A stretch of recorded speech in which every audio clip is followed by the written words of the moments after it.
I wanted to make a video to document the process of doing the WURL and the preparation I did for it, and also the mistakes I made, and basically what the whole experience was like when I finally did do it. I did it back in September last year, pretty much right after the first snow. And at that point, I had done quite a bit of training, honestly, because, okay, just a little bit of background information. I was unemployed for like the first 6 months of the year. So I had tons of time to hike, and that's pretty much all I did.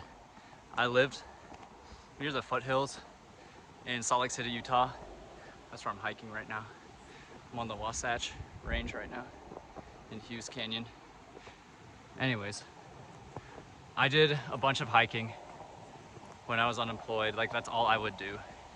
And sometimes I would do like little ridgeline explorations that took like the entire day.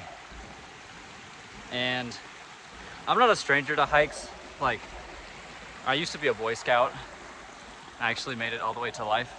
So I had some hikes in me before. I had hiked probably 16 miles on some trips, maybe 20. And the WURL is something like 32 or something in a row. But that's like, I think, just distance wise, and it doesn't take into account the elevation gain. My WURL journey pretty much started when I did the Grand Teton with my buddies Xander and Lincoln, and that has about, I don't know how much vertical gain, but it took the entire day. We went from like 3 a.m. to 3 p.m. and we were just moving up the entire time. And that's kind of like the first bit of the WURL. The first peak that you hit on the WURL, going up to Twin Peaks, it sucks getting up there. It's like 7,000 feet of vertical gain because you're at the valley, which is 4,000 feet. Then you go up to 11,000, I think. So that's 7,000 feet, quick maths. So you gotta be ready for the vertical gain right off the bat. In addition to the climbing. I mean, I thought I was pretty good preparing climbing wise because I've been climbing for 10 years already, or a little more actually. So I was pretty comfortable scrambling, and just to make sure, leading up to the WURL, like the month before, I think I was hitting the west slabs of Mount Olympus like once a week, just to get a lot of vertical gain and like exposure experience, just being comfortable moving with consequences underneath your feet, which happens a lot during the WURL. There are some spots where you would actually die if you slipped up, and a bunch of other spots that would just not be very fun if you messed up and you would slide and probably break something. So I wouldn't recommend doing it alone, because if anything happens, you don't want to be alone. Now, I have AT&T, I think, on my phone. I have an iPhone, so I had pretty good service throughout the entire thing, especially towards the snow resorts. But when you're in sections like the Pfeiffer Horn onwards, that might be pretty spotty in terms of cell coverage. So maybe investing in some walkie-talkies with your buddy, whoever you do it with, would be a good idea. In order to physically prepare for something like that, I made sure to get the mileage in. So I was working my way up. I was doing like 5-mile runs, and then eventually I was working my way up to 10-mile runs. And eventually, I think like 2 weekends before the WURL, I did a hike to the Pfeiffer Horn, which is 6 to 8 miles. And the next day I did a hike all the way to Lone Peak, and that is around 16 miles, I think. So in total, that's like around 26 miles of mileage for the entire weekend. And the WURL is like 32, so it's not exactly all of it, but it gave my body a good idea what it would feel like. I'm like, okay, I have to do what I did yesterday and today in a row, all at the same time. So I would recommend doing that, just so that you know that you physically can take it, at least your legs. But you'd be surprised what your legs can do if you're used to hiking, how far they can go. That's what I would do for the mileage. For the climbing, I would make sure in a climbing gym you would be really comfortable doing a V1 or a V2 and pretty confident that you could just flash it, because there were a few sections where I had to bust out like a V1, V2 move on the WURL. I would say probably like 2 to 5 different times throughout the entire experience. I actually did kind of a bouldering move to like gain a ledge or something. And it really comes in handy if you're more flexible in your shoulders to press, or your legs to like reach another piece of talus when you're like pressing in between two, and you're trying to go down or you're trying to go up. It really helps a lot. In terms of mental challenge, I don't really know how to give advice on how to prepare for that, because you're just on for so long, like moving and stressing your body out. Like your heart rate is just elevated for me, it took me a very long time to do the entire thing, because I'm a slow walker and I like to smell the roses.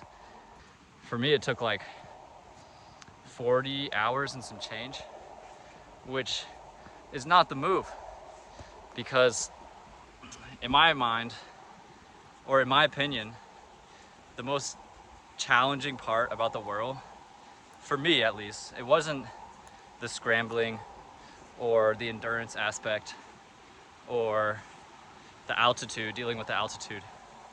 It was dealing with the sleep deprivation, because when you're sleep deprived, you start to make mistakes mentally, and yeah, you can really put yourself in some not fun situations. So I started the WURL 9 a.m. with my buddies Xander and Lincoln and the man Clayboy and Gordon, which is funny because he was trying to do it under 24 hours. So we started it off at, what's the canyon name? Is it Bell's Canyon? No, Ferguson, it's Ferguson Canyon. We started 9 a.m. Ferguson Canyon, and Clay just took off at this insane speed, and we were trying to be really tough, so we were trying to keep up and match his speed. And we did like a couple 100 feet of elevation like that, like the first 30 minutes, and my legs were like dying. It's like when you get flash pumped in climbing. My quads were burning, and I hadn't even reached the first peak yet, and I knew I had like, what, 30 more to go. So I decided, hey, like, this is not a sustainable pace for me. I'm gonna just chill out. See you later, Clay. So we all agreed to like take it a bit easier, and we never saw Clay again. He finished it way before any of us got off the mountain. And we made it up to the first peak, Twin Peaks. That sucks because it's all up. There's very little flat on the way to the first peak or first set of peaks, because it's Twin Peaks.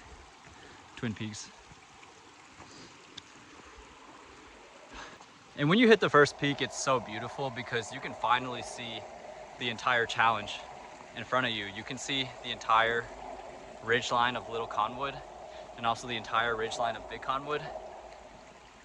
And you're just like, whoa, we're about to do this. And it's also like pretty committing to be up there because you're all the way up on the ridgeline. So if you want to get off, you're gonna have to hike all the way down off the ridgeline, which is gonna suck regardless. So usually the easiest path is just hiking along the ridgeline.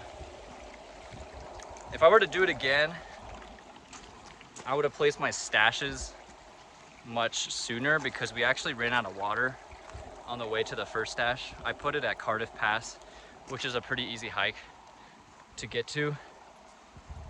Most people use Cardiff Pass as their first stash location. And I wish I put it somewhere like a little bit before Superior, like further west, I guess, along the ridgeline, closer to the start, because I felt like I ran out of water. And the way I paced myself was I had this timer on my watch, and I would set it for 6 minutes, and every 6 minutes during like my training hikes, I would take a sip of water, and then I would see how many miles I could do that and still feel okay, that I could keep hiking. So it turned out to be a pretty good cadence for my water.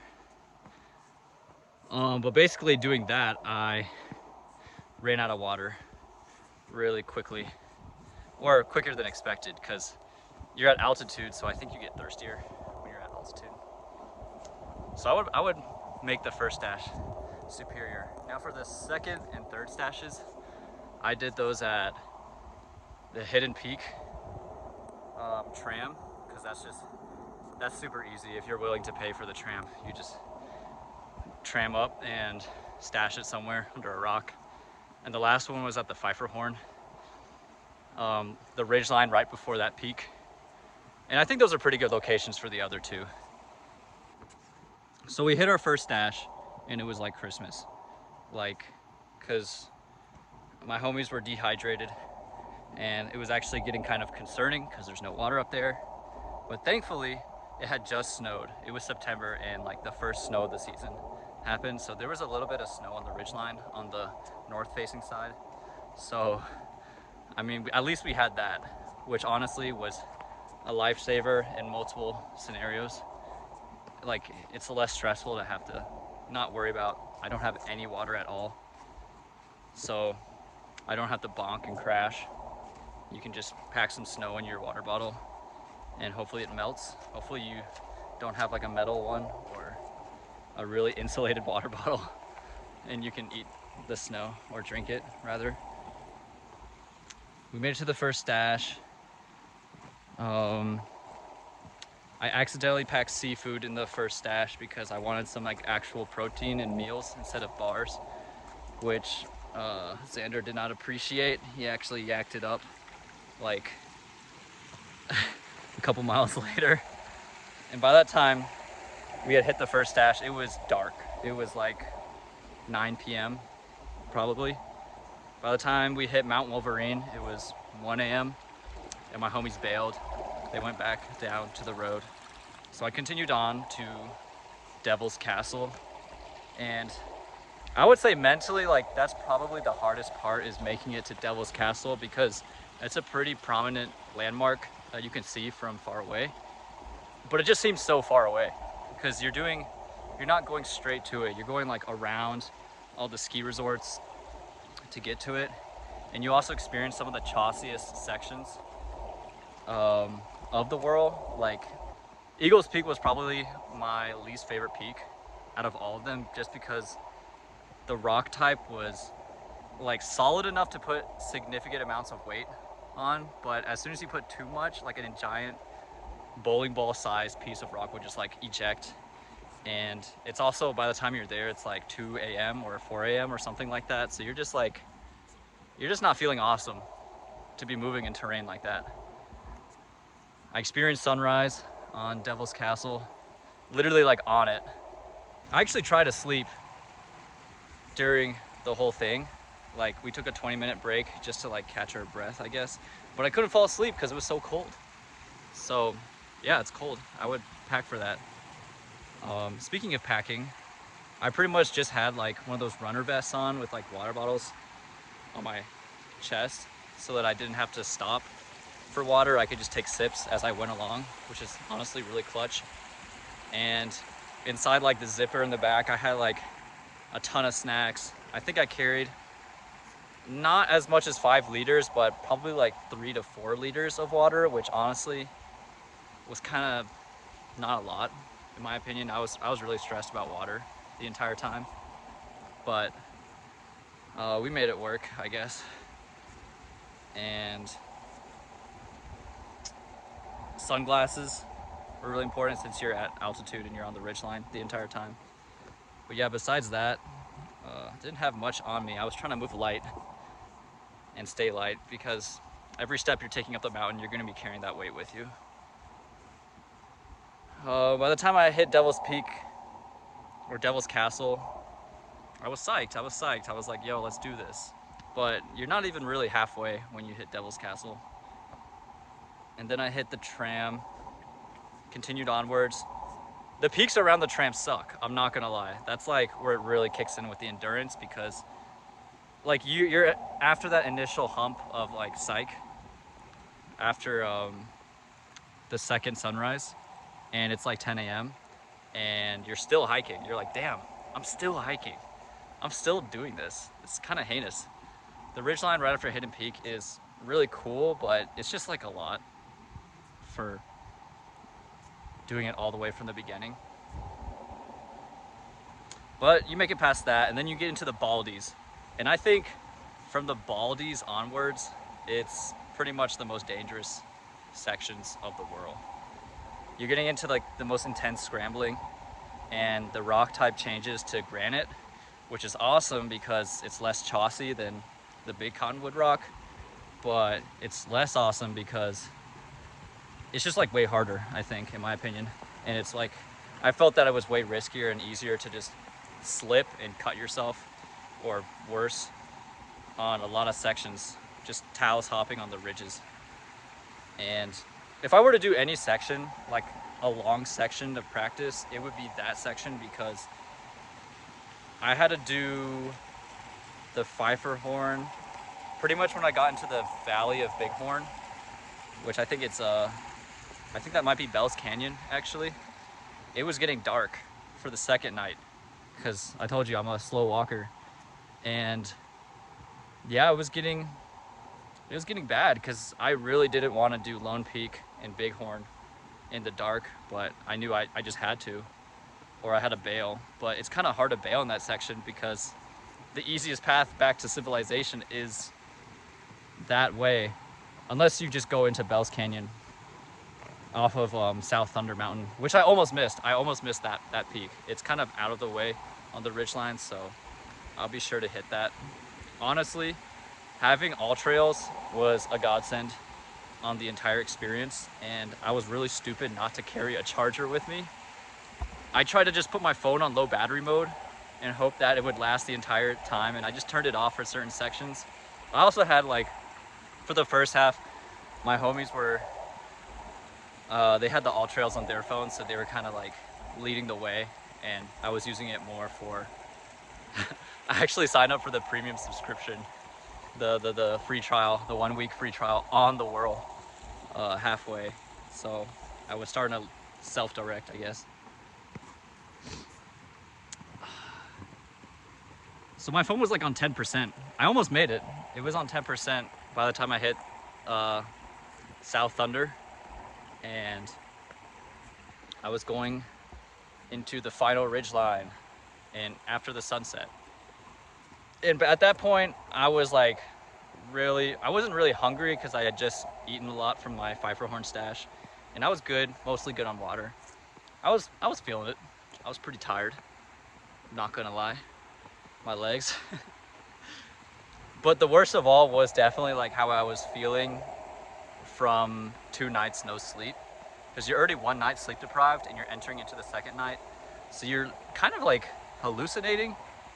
I wouldn't really say hallucinating, because you're not seeing things that aren't there, but you're seeing things and you're misinterpreting them. Like, you'll see a rock and you'll think it really looks like a turtle, and you're like, why is there a snapping turtle on Lone Peak? That doesn't make any sense.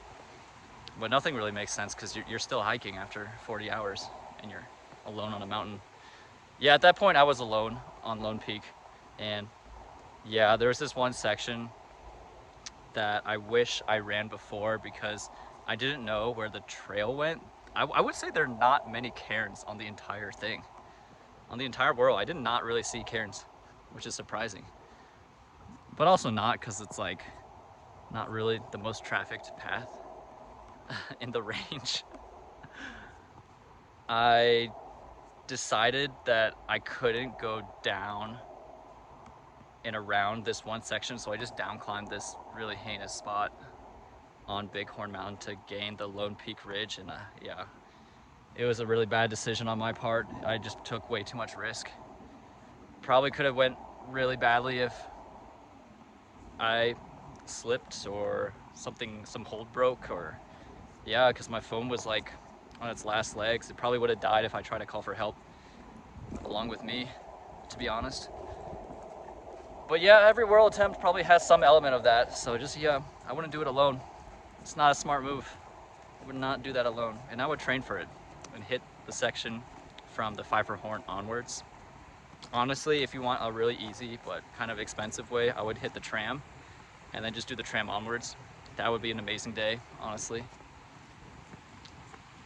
So I actually didn't do the original WURL exit. I went down Jacob's Ladder because I went down Jacob's Ladder before when I hiked Lone Peak, and I was so down bad after that risky section that I just wanted to bail. In my mind, I was like literally bailing, and I kind of did, since I didn't technically go down the official WURL exit, but I wasn't really like trying to do it for time or anything. I just wanted to do the whole experience, just to take it off my Salt Lake City bucket list. So I went down Jacob's Ladder and I got lost like 11 times, and by the time I reached the ground, it was 2 a.m. and because I didn't plan on exiting down Jacob's Ladder, I didn't have my car there. My car was actually at the Bells Canyon parking lot, which we stashed when we started the whole shebang. So my phone was dead too. I had no charger, which was fat L looking back in hindsight. So I was just stranded because the Lone Peak Trailhead is like in this neighborhood that's kind of really far from civilization. So I had no phone. I had no one to like talk to. It was like 2 a.m. on a Monday. That's pretty much when I finished. So I just started knocking on doors and hopefully someone would give me a phone charger. And by the third door, like someone did, and I finally found my way home and just crashed. I took off work. Before I crashed, I texted my coworker like, hey, I'm not gonna make it to work. And the next day I kind of got a glimpse of what it would feel like if I was 90 years old. Like I couldn't move fast at all. Like I even drove slowly. I actually thought, I think back now that it probably wasn't a good idea that I was driving the day after to get some like groceries, because I was feeling it. I was on one. But yeah, would I do it again? If you asked me 1 or 2 months after the whole experience, I would have said hell no. But now I think I would, now that I kind of know the way, and it's just like a fun thing, or not fun, but it's a good thing to train for, and it's a good way to spend a weekend, I guess. I would like to do it under 24 hours. I think that would be cool and a much more, I wouldn't say enjoyable, but less suffering. It wouldn't be as much of a suffer fest because it would just be short and sweet, if you could call it sweet. And yeah, it's just like a really good way to explore the mountains. So yeah, if you do it, don't do it alone. Bring a phone charger and lots of water and practice, and you'll be chilling.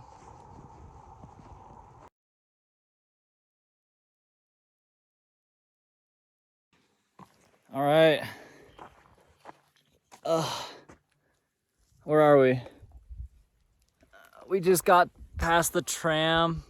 Where's the tram? There's the tram. And that's American Fork. And I think that's the other American Fork we're heading to. And then there's the other mountains.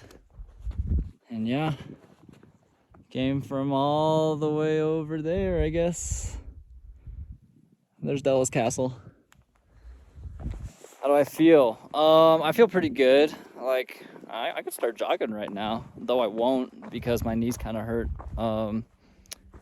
Like, if I stop moving, I feel like a grandpa and my legs get really achy. So I'm still getting my salt in. I'm avoiding cramps. Xander and Lincoln, they weren't feeling so hot last night at, I think, 3 a.m. So they had to drop out, and I rode solo, but I don't mind walking alone. It's a nice vibe. I mean, it's like really peaceful, and sometimes it's nice. But yeah, I'm definitely suffering. I mean, this entire thing is suffering. I was actually enjoying myself for the first until like 10 p.m. or until midnight. I was actually enjoying myself, but now it's just pain.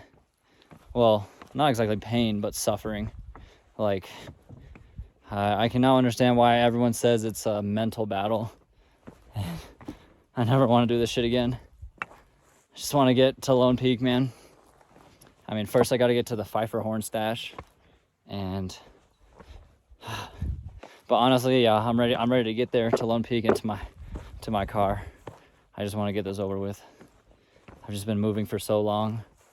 I'm running off of what 20 minutes of sleep with some 6-minute breaks here and there. But it was honestly too cold last night to sleep, even for 6 minutes, because I just have this very small blue down puffy, and it's not really big enough to keep me warm. So I just keep moving, forward. Tired, man.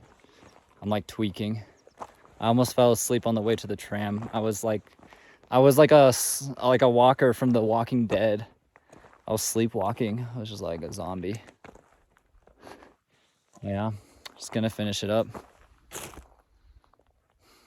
That's a much better angle, actually. Whoa! We're on the thing. Let's do it.